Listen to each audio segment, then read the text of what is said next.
You know, we all have a story to tell, and we've all lived a life that we want to share with other people. We want to have other people hear our story and be a part of other people's lives as they tell us their story. And so I would just like to tell a part of my story. Um, so I was born in Springfield, Missouri, and only stayed there for a couple months when I was a baby. And my father and mother, they moved to Kansas. We lived in Kansas for a while. I don't remember exactly how long we lived there, but then we moved to Texas. We lived in a couple different places in the Fort Worth area. So I have pictures of myself when I was a toddler with my brother and my mother in this backyard of this house I don't remember.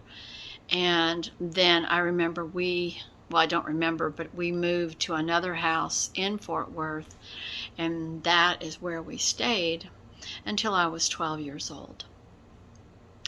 When I was living in this house, from probably about 2 or 3 years old to 12 years old, that was a very formative time of my life. That is where I started going to first grade. When I was little, we didn't have kindergarten, so I went straight into first grade. And I was in school until I was 12, so I'm pretty sure that was around fifth grade when we left. I can't really remember exactly unless I sit down and do a timeline, which I need to do. So I remember going to this school called Glenview Elementary.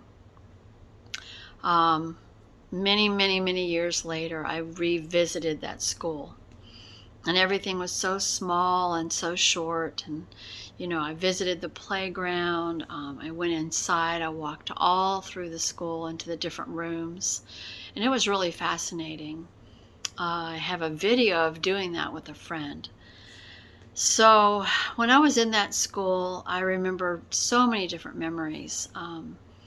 There are a lot of parts of my childhood that I don't remember, but I do remember that one of the things that stood out to me the strongest was that I was very shy.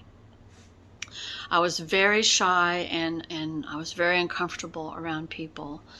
I had one really dear childhood friend that I spent enormous amounts of time with. I had two other childhood friends that I was very close to, but both of them kind of faded out of my life at some point. But this other childhood friend, who still lives in the same town that I grew up in, has always been so dear to my heart. And I had the absolute enormous blessing of reconnecting with her a few different times over the years. And now in this present time, we do actually have conversations over the phone. So it's been really neat reconnecting with her. I was what you would call a tomboy growing up. I always wanted to be outside playing in the dirt, riding my bike, just looking for things in the grass. I mean, it was very fascinating because we had a lot of really interesting things in our yard. And I thought my backyard was, the biggest thing that you could ever imagine. And it really wasn't that big at all. But I remember being in the backyard and just looking for things and finding things like little critters, little animals. I would discover, and some of them I would try to keep, and some of them I would let go. But it was just so much fun. When I was on the inside of my house, things were a lot different. There was a underlying tension that was inside of my home. However, I had two parents I know that loved me very much. They both came from different backgrounds from one another. I mean, completely polar opposite. And I remember my mom and dad really loved each other, but they didn't really show a lot of that expression in front of me. And they didn't really communicate a lot about feelings. and just, the kind of stuff that you do when you're an adult and you have a good friend. You have deep conversations about life and relationships and world problems and, your own problems. And that just really didn't happen in my family.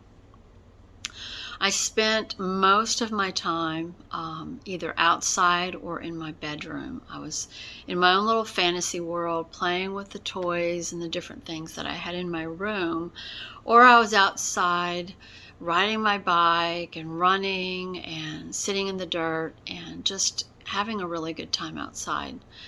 I had some traumatic memories in my childhood, different things that I remember happening, memories and feelings that I felt, weren't, they just didn't feel natural. They didn't feel like they were something that I should be experiencing as a child. And as I got older, I would look back at those events and wonder about them, but I didn't really find the solution. I didn't really understand what it was I was feeling. When I was a child, I didn't, come to a place where it just made sense. But there are a lot of facts that I know about my parents. I know that my dad was a World War II vet. He was a hard worker. He stayed at the same job for over 30 years before retirement. And, he was just not a lazy man. He was a man who worked very hard to take care of the family. And he worked very hard to take care of the house. My father had an addiction. He was addicted to alcohol. And this seemed to really shape and form a lot of his personality and his moods. When my dad was sober and, when he wasn't upset about something or, he felt carefree, he was just an amazing, amazing person to be around. But a lot of his life, he was kind of on edge. And I think he was fighting his own battle down inside. And of course, we had to bear that with him, living under the same roof. My mom, on the other hand, she was like the perfect homemaker. She just spent all of her time taking care of the home, taking care of the children, cooking, cleaning, just doing all the things that a housewife or a homemaker type of wife would do. Certainly she was not liberal. She was not, interested in going out and working. She just was content to do what she did. And my dad was very content to take care of her. So that was a really ideal looking situation. My parents were not very social. My mom had some friends. My dad had a lot of co-worker friends, but they were kind of loners in a lot of ways and didn't have people come over, didn't have like company with other kids that would come over to our house, hardly ever. Once in a while, we would go down the street to a family that lived on the corner, and we would have dinner with them, and the kids would all hang out together, and that was just a wonderful thing. But I honestly can't remember them ever coming to our house. I can't remember the parents and the daughters, they were all daughters, ever coming and into our house and spending time in our house. I kind of feel like my family kept a lot of secrets. To this day, I don't really know all of those, what was really going on. But I did feel like there was something about our family that my parents just would not have people over. They would not even have babysitters. We were both very shy. My brother and I, it was just my brother and I, and very introverted. And, even though we had a couple childhood friends, we were not the type to be like in sports teams or in band or in choir, or any of that stuff. We were just really shy and really introverted. My parents were not really outgoing. I remember my dad would get invited to a lot of work parties, like Christmas parties, New Year's Eve, things like that. And my mom would dress really pretty and they would go to that party. And I don't even remember having a babysitter, but we probably had to. And I just know that my mom did not enjoy going. She really wasn't the type to go to those kind of parties, and everybody, was drinking and joking and that kind of stuff. And that just wasn't really my mom's personality. I remember when they would come home, it would be pretty late, and my dad he would be drunk, he would be drunk, and my mom would just be quiet, and she just looked up kind of upset. But my mom was the kind of person that she held everything inside. So my mom held everything inside pretty much almost to the day of her death. She did open up to me quite a bit later in her life, and told me a lot of things I didn't know. But for the most part, when I was under the roof and we were all like that family unit, everything was really pretty much secretive. Even though it was really obvious there were problems. It was the kind of family that if you said, well, we're having a problem, can we talk about it? That was like the worst thing you could ever say. It was not welcomed to try to, just to have a conversation about family problems and to try to work out the problems. It was not welcome. It was just kind of a taboo subject to work out, any kind of disagreement or problems. Like my brother and I, we had a lot of quarreling, and there was a lot of crying, a lot of fighting between my brother and I. And then there were a lot of times when my brother and I just didn't talk. He had his friends, I had mine, and we really didn't spend that much time together unless we were sitting at the dinner table, or we were opening Christmas presents or birthday presents or going on a vacation.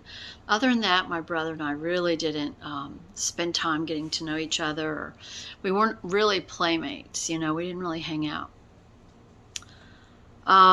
When I was growing up, I was very, very close to my mother, and I was very shy. So I spent a lot of time observing her. She didn't allow me to cook or get involved in any of the kitchen stuff. So I would sit on this folding chair, one of these step stools, I would sit on one of those in the kitchen, and I would talk to her while she cooked. And I just loved that. Sometimes I would have my coloring book or my drawing pad, and I would just kind of hang out with my mom. I wanted to be more involved, but she just kind of kept me away from all that. And I don't really know why. It just seemed like she kind of wanted to be in control of that. I really wasn't even given chores as a child. My mom cleaned our rooms and cleaned everything all the time. I don't even remember picking up a can of Comet, or mowing the lawn, or really doing hardly anything. I cleaned my room, like I straightened my room, things like that, but I didn't really ever have chores. Yeah, that's kind of an interesting thing that I'm even thinking about. It's kind of unusual, right? When I was raising my children, I gave them chores, I gave them allowances, I gave them rewards, things like that. I wanted them to feel a part of, the accomplishment of having a home and having your room and all the different, aspects of learning about money and stuff like that. But I didn't really learn any of that. I was given an allowance. I don't remember working for it.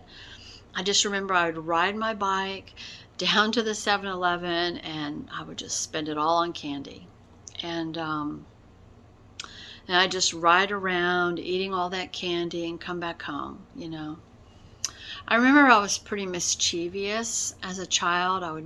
I remember there was a big thing about making prank phone calls and going and ringing on people's doorbells and running away and doing stuff like that. And I remember my friend and I did that a lot, and we would just get this thrill inside, like calling and asking silly questions and making jokes and then hanging up or riding our bikes and running up and knocking on someone's door and then running like crazy and to get out of sight. It was just really silly.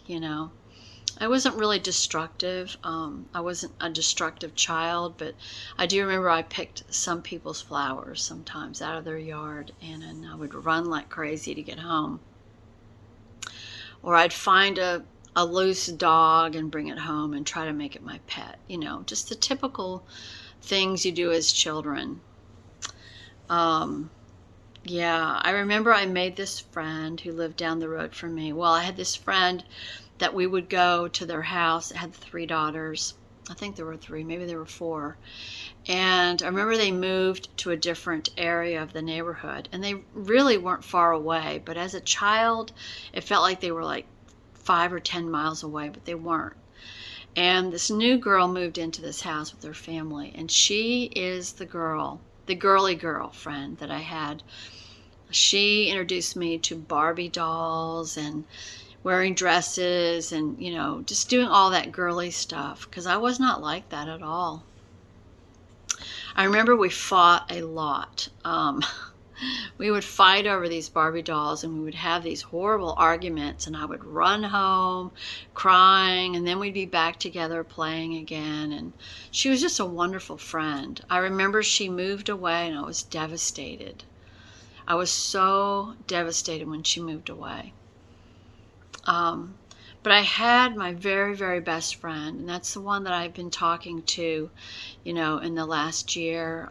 We've been talking on the phone. I haven't went to see her in a while, but she is just so down to earth, and I love talking with her.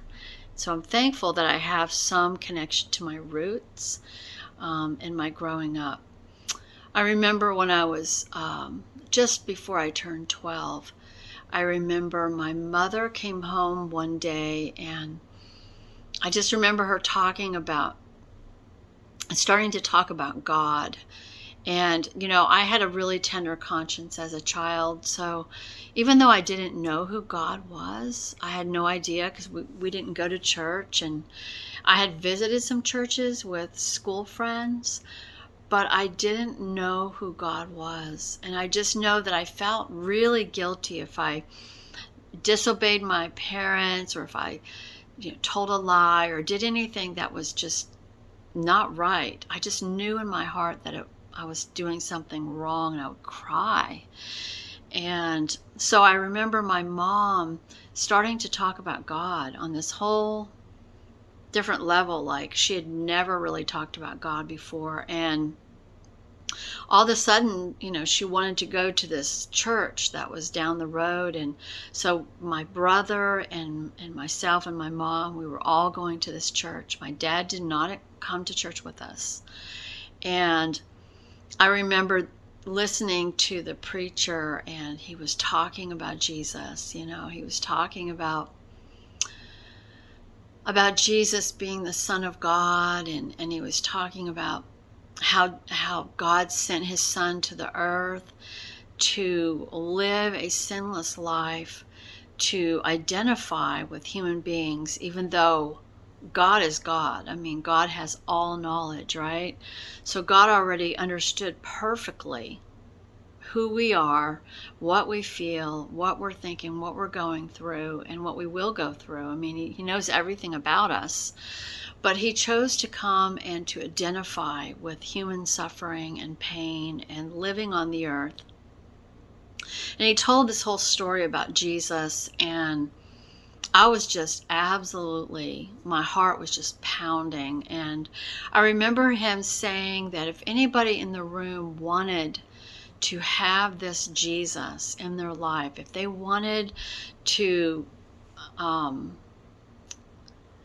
accept this Jesus into their heart, because he explained how Jesus went through this criminal death and he was accused by all of these leaders of doing all these bad things when he was actually sinless. He was perfect. He didn't do anything that was sinful. But they accused him and they ridiculed him and they mocked him. And I just remember him telling the story about how Jesus didn't even defend himself. You know, when he was being picked on and mocked and laughed at, and all the people that he was really close to were hiding. They were scared. They were terrified. Even though he had told them over the years that he spent time with this group of people, he told them that things were going to happen, but they just couldn't understand it. They couldn't comprehend what he was talking about. I mean, they had a little bit of understanding, but you know, they didn't see or understand really what was going to happen because they've never experienced it before. And they had never seen it before. And so the preacher was talking about him, how they killed him. Yeah, he was talking about how they killed Jesus. And it was just unbelievable, you know, what they were saying, and I just couldn't even believe that that they were talking about this. And sorry, my laptop is getting ready to shut off, and I just kind of want to not have that interrupt the rest of this talk. So I remember when he gave the invitation to come down there and publicly ask Jesus, you know, into your heart, to publicly talk, to not talk, but to publicly pray and ask Jesus for forgiveness of my sin and to ask him into my heart. I was like, you know, I mean, I was like the shyest kid when I was little. I was very, very introverted, and I was afraid of people, even though there was a part of me that wasn't that way, but there was this other part of me that was, and still have a little bit of that in me now. But I remember going up and praying that prayer. I remember just asking Jesus to come into my heart and to forgive me of my sins. And I'm pretty sure I was about 12, and how I cried and how different I felt. I felt like a different person. I really did. And it was just an incredible experience. And I remember, it was either the next day or a couple days later, I remember the pastor came to our house and he sat with us in our living room, and I found out that my brother had experienced this too. I didn't even know at first. My brother had given his life to Jesus also, and that's a different story and something for him to share if he ever wants to. But I live in Austin, Texas now, and my brother still lives in Pennsylvania. So I don't really know, you know, what he's feeling about all of that. But anyway, so this pastor would come over and he would just sit, and he was so loving. You know, he would bring his Bible, and he wasn't scary, he wasn't intimidating, and he would just talk about God. You know, he would talk about the Christian life, and he would explain things. And he explained that Jesus, when he was on the earth, was baptized in water. Not because Jesus needed to be. I mean, Jesus was God. He was fully human and fully God in the flesh, you know, on the earth. But he was baptized as a example to us that we should also be baptized in water. And that's not actually what saves you. What saves you is the cross of Christ and accepting and the salvation that God paid for on the cross. When he died, what he was doing is he was taking upon his own self. He was taking upon the sins of the world. And, you know, he had this baptism way before his crucifixion, obviously. And the baptism was a sign of the old life becoming the new life. And so he explained all that. So I I was baptized in that church, and I have it written down in a little Bible that one of my aunts gave me many, many, many years ago, and it was just an amazing experience, and I was just so happy. I was so happy, but I didn't really understand.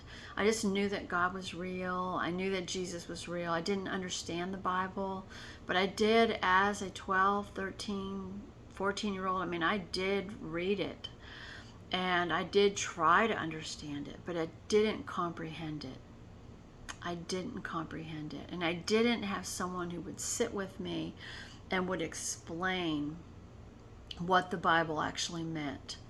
But I was hungry for God, you know. I mean, I was really, really hungry for God, and you know, I wanted to understand the Bible, and I would take my pens and I would underline scriptures and I would write in my Bible. I made it very personal to me.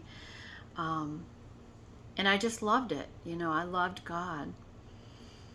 And then this pivotal thing happened in my life. I mean, there were a lot of things that happened in my life, even as a child, that I haven't talked about. But this pivotal change, this huge life change came when one day my father told us that we were moving.